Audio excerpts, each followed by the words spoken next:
Épisode 8 de la séquence 1 d'histoire des classes de 3e intitulée « Civils et militaires dans la Première Guerre mondiale ». Après avoir évoqué au cours des séances précédentes les souffrances des combattants, qu'ils soient de métropole ou venus des lointains empires coloniaux, nous avons jusque-là évoqué le destin souvent tragique des combattants, des soldats. Il est temps maintenant de passer à un autre aspect dramatique de la Première Guerre mondiale, concernant cette fois-ci l'implication, la participation, les souffrances des populations civiles. Et nous allons découvrir un premier aspect dramatique, poignant de cette implication à travers le génocide des Arméniens de l'Empire ottoman qui s'est déroulé tout au long de la Première Guerre mondiale, mais particulièrement au cours des années 1915-1916. Et notre problématique, notre question sera la suivante. En quoi le génocide arménien est-il un cas inédit de violence, quasi du jamais vu, de violence de masse exercée contre des civils pendant la Grande Guerre?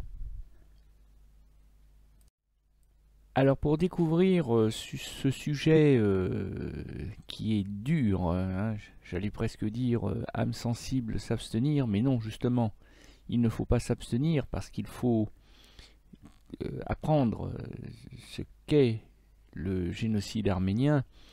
Donc pour entrer dans le sujet, je vous propose de passer par un reportage du journal télévisé de France 2, l'édition de 20h, du 6 septembre 2015, intitulé « Génocide arménien, le premier du XXe siècle ».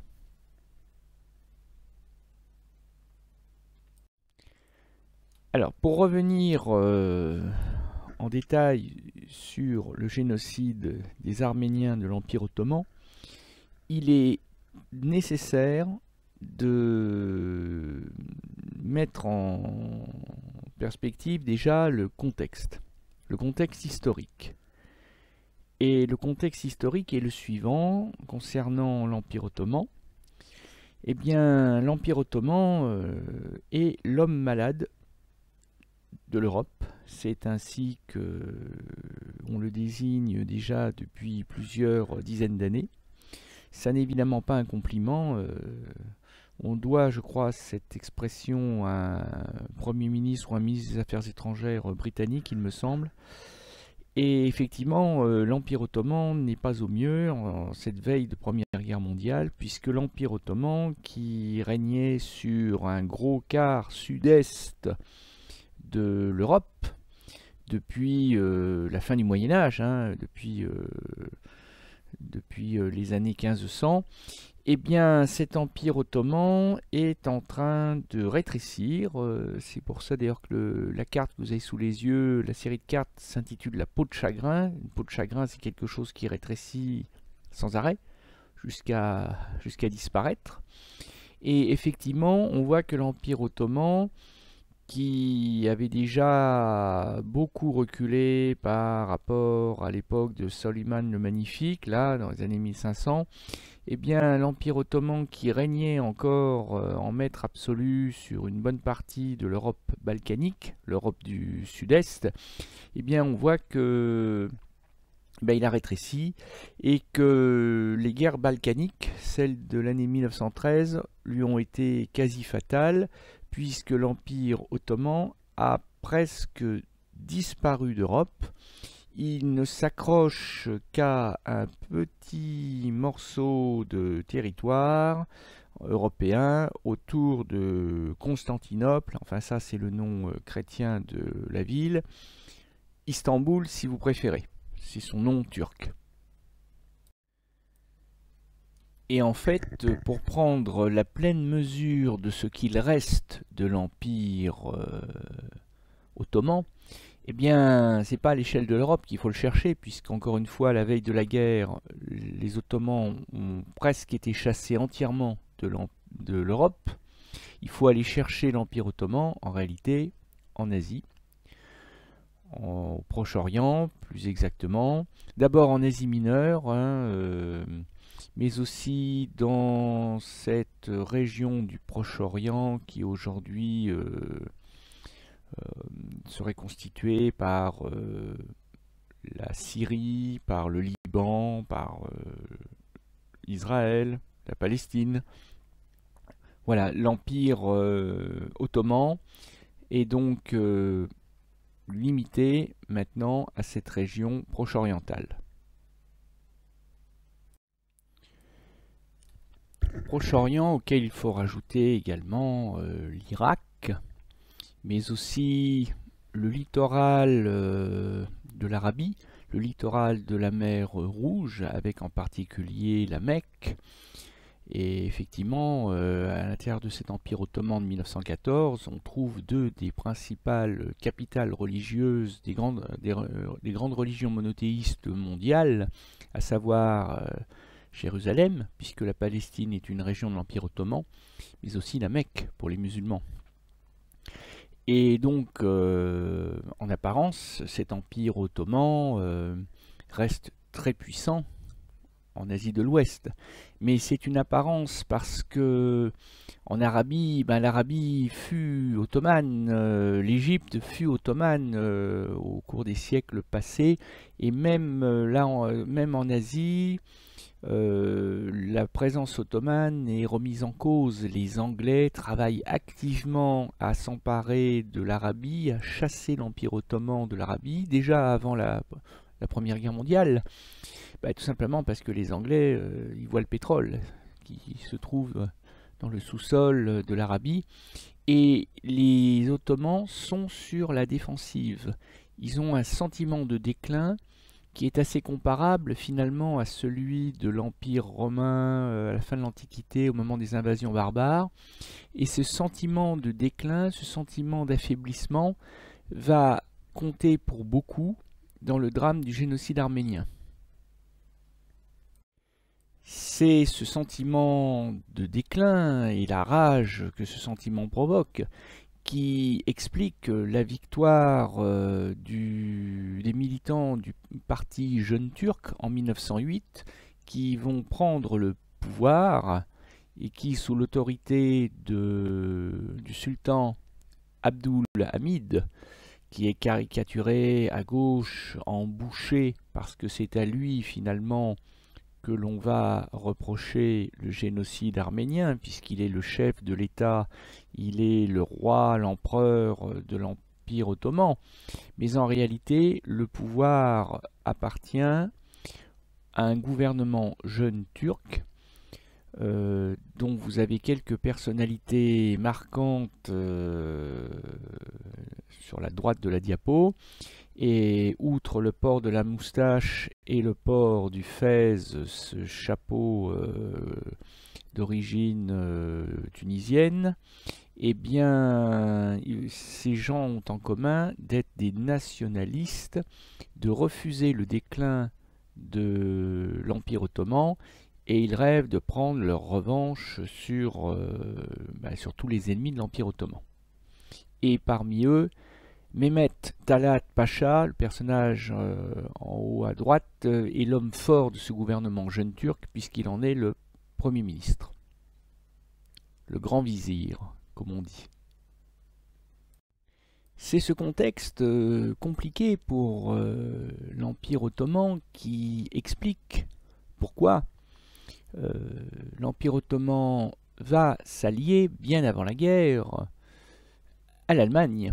À l'Allemagne du Kaiser, de l'empereur Guillaume II, et Abdülhamid, qui est représenté à la droite du Kaiser, le troisième personnage de la bande des quatre, eh bien, il est très heureux d'avoir l'Allemagne comme partenaire, parce que c'est l'Allemagne qui va mettre beaucoup d'argent dans le développement de l'Empire ottoman. Ce sont les Allemands, par exemple, qui vont financer la construction des principales lignes de chemin de fer dans l'Empire ottoman.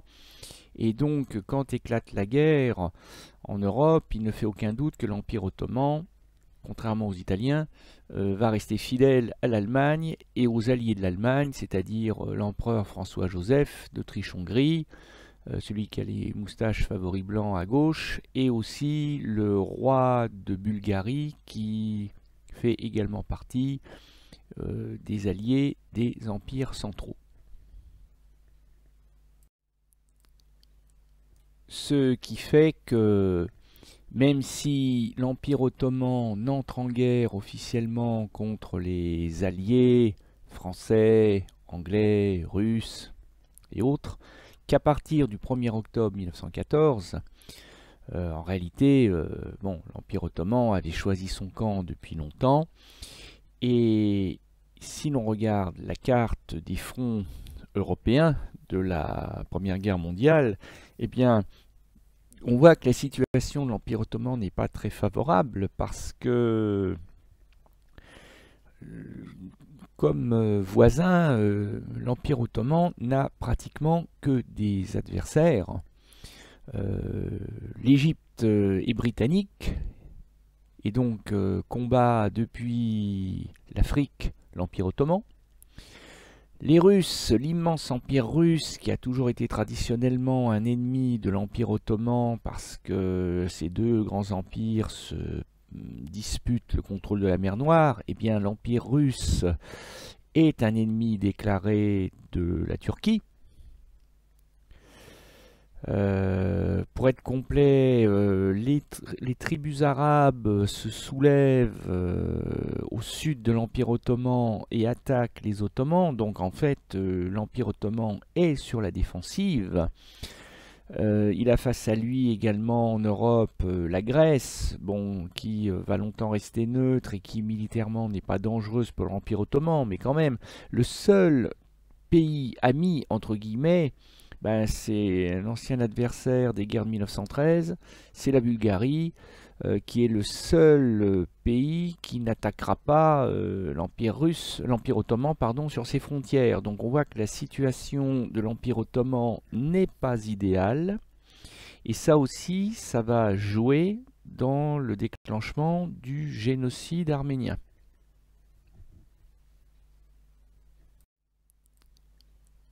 Ce qui fait que même si l'Empire ottoman n'entre en guerre officiellement contre les alliés français, anglais, russes et autres, qu'à partir du 1er octobre 1914, en réalité, l'Empire ottoman avait choisi son camp depuis longtemps.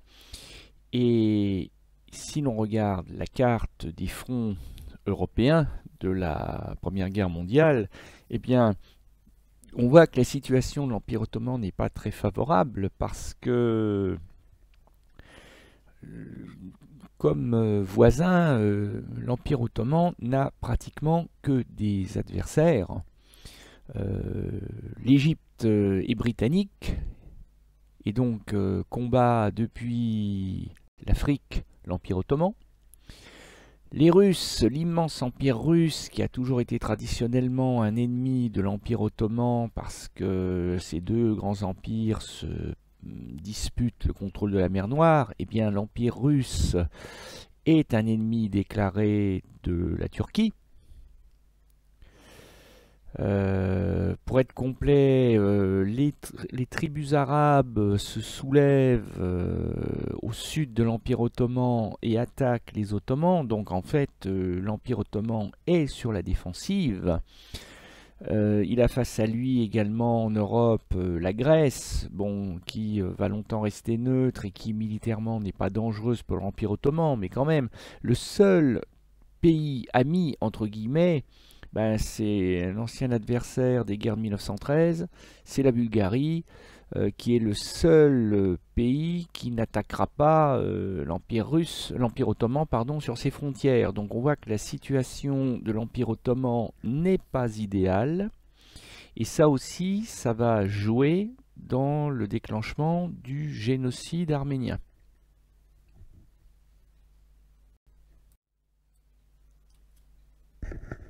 Les Arméniens, justement, qui apparaissent sur la carte, c'est la tache striée de rouge, la poche striée de rouge à l'intérieur de l'Empire ottoman, positionnée donc plutôt à l'est, au nord-est de l'Empire ottoman, près de la frontière russe. C'est là que vit la plupart des Arméniens d'une communauté. Alors on n'a pas des chiffres extrêmement précis, il faut bien le reconnaître, mais on estime qu'avant-guerre, les Arméniens pouvaient représenter à peu près 2 millions d'habitants. Et ces Arméniens vont donc devenir l'enjeu et malheureusement pour eux, les victimes du génocide de 1915-1916.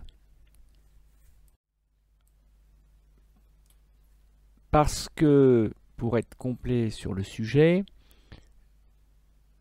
l'Empire ottoman est un pays composite, un véritable puzzle de peuples et même de religions, et que ce qui pourrait être considéré comme une richesse à bien des titres est considéré notamment par le gouvernement nationaliste jeune turc comme la principale cause de l'effondrement de l'Empire ottoman.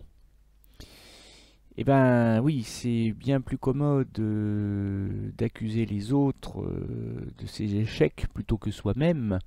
Et donc, pour les nationalistes jeunes turcs, ce sont toutes les communautés, notamment chrétiennes, de l'Empire ottoman, qui ont trahi l'Empire et qui l'ont amené là où il en est arrivé aujourd'hui. Et donc on voit sur cette photographie qui date des premières semaines de l'entrée en guerre de l'Empire ottoman, on est en novembre 1914, on voit l'un des principaux chefs religieux de l'Empire ottoman, le grand moufti d'Istanbul, qui s'adresse au peuple musulman de l'Empire ottoman, donc la majorité des habitants de l'Empire, pour proclamer le djihad. Alors le djihad, c'est ce qu'on traduit de manière approximative par guerre sainte, hein, vous le savez sans doute. Alors c'est pas tout à fait la bonne traduction, mais dans les faits, c'est une déclaration de guerre de l'islam ottoman à tous ceux qui sont considérés par le gouvernement ottoman comme des traîtres potentiels, et à commencer par les chrétiens. La preuve que les Ottomans sont majoritairement musulmans, c'est que sur cette photographie, on voit des drapeaux ottomans qui sont en rouge, signe des couleurs de l'islam, porteur surtout du croissant de lune et de l'étoile des 5 piliers de l'islam. Rappelez-vous votre programme de 5e. Il suffirait donc de pas grand-chose pour que le sort des Arméniens ne bascule. Et ce pas grand-chose, ça va être une défaite retentissante de l'armée ottomane qui, en janvier 1915, passe à l'offensive, attaque l'Empire russe à la frontière, à Sarikamish. Mais l'armée ottomane, qui reste sur une série de défaites lors des années précédentes, attaque dans de très mauvaises conditions, déjà les conditions climatiques, hein, attaquer en pleine tempête de neige, c'est pas nécessairement une bonne idée, surtout dans les montagnes du Caucase, surtout quand on attaque des montagnes et qu'on est au pied des montagnes et que les Russes, eux, sont au sommet, c'est pas non plus idéal. Et ce qui devait arriver arrive, eh bien c'est que la bataille de Sarikamish est un véritable désastre. Un véritable désastre pour l'armée ottomane, l'armée turque, sur cette gravure russe, cette gravure patriotique russe qui célèbre la victoire russe de Sarikamish. Les Russes sont en gris vert avec leur toque de fourrure Et les Ottomans qui sont en train d'être tués ou battus, eux sont vêtus de bleu avec des fez, des chapeaux rouges, et on voit que les Turcs sont en train d'être écrasés par les Russes. Sachant que l'armée russe est elle-même en très grande difficulté, notamment en Europe, eh bien pour l'Empire ottoman, être battu contre une armée qui est elle-même en grande difficulté, c'est une humiliation absolument insurmontable. C'est l'humiliation de trop.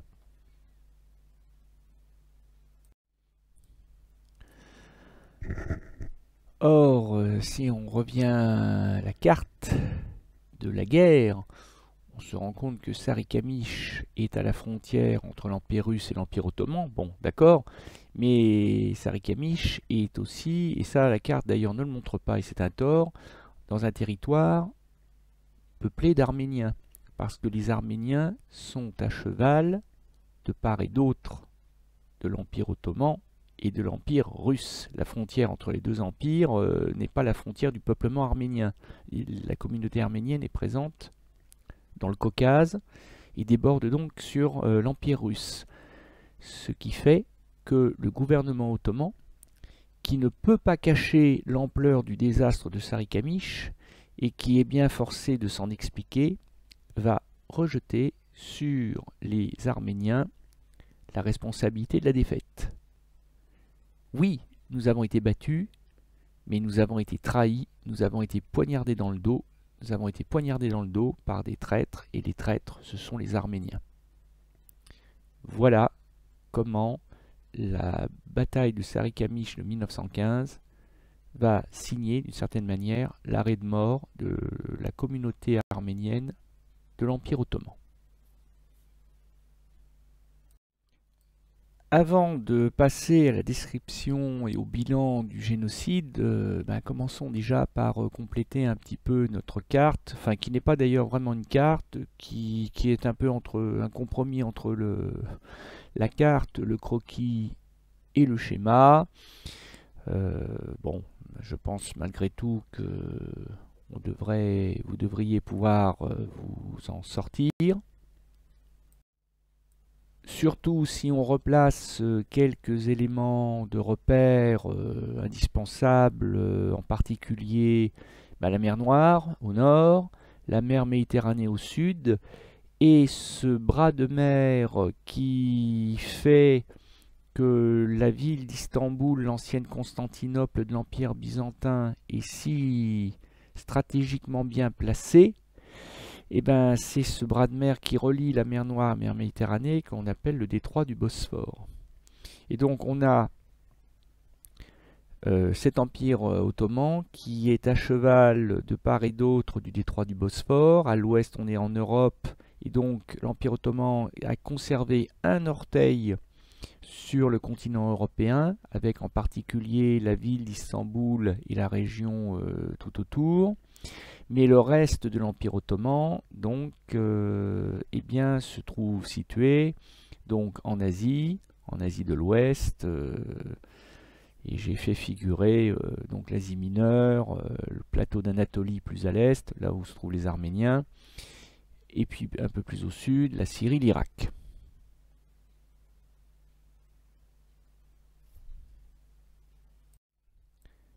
Ajoutons à cela les alliés des Ottomans, ça sera vite fait parce qu'il n'y en a qu'un, c'est la Bulgarie.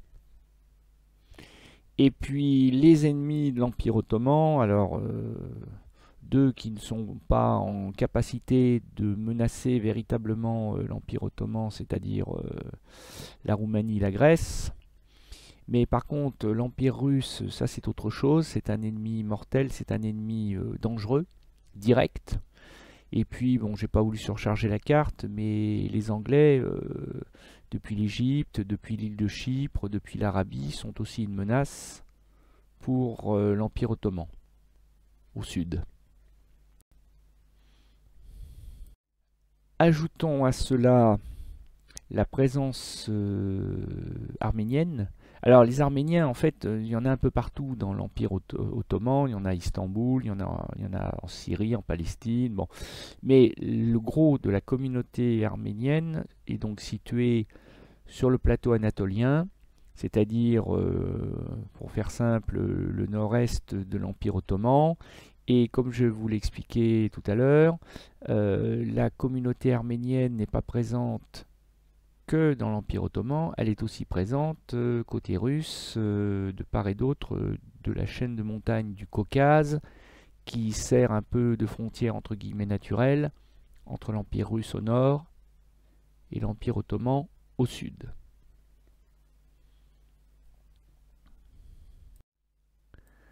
Ajoutons le désastre turc, la défaite turque de Sarikamish, hein, l'étincelle qui va mettre le feu aux poudres, le prétexte du génocide arménien, et on a donc tout ce qu'il faut pour maintenant que le drame du génocide se déroule de manière implacable. Donc je vous relis le texte de la leçon, de ce qu'il faut retenir, de ce que nous venons de voir. Donc le contexte du génocide des Arméniens. Près de 2 millions d'Arméniens vivent dans l'Empire ottoman, à Istanbul et dans le Caucase, au nord-est près de la frontière russe. Minorité chrétienne dans une société musulmane, les Arméniens sont persécutés, ils l'étaient déjà avant la guerre, hein, ils étaient un peu considérés comme les boucs émissaires de l'Empire ottoman sur le déclin. Entré en guerre contre la Russie en 1914, le gouvernement jeune turc de Talat Pacha saisit début 1915 le prétexte d'une défaite attribuée aux traîtres arméniens pour organiser l'extermination complète, totale, de la minorité arménienne.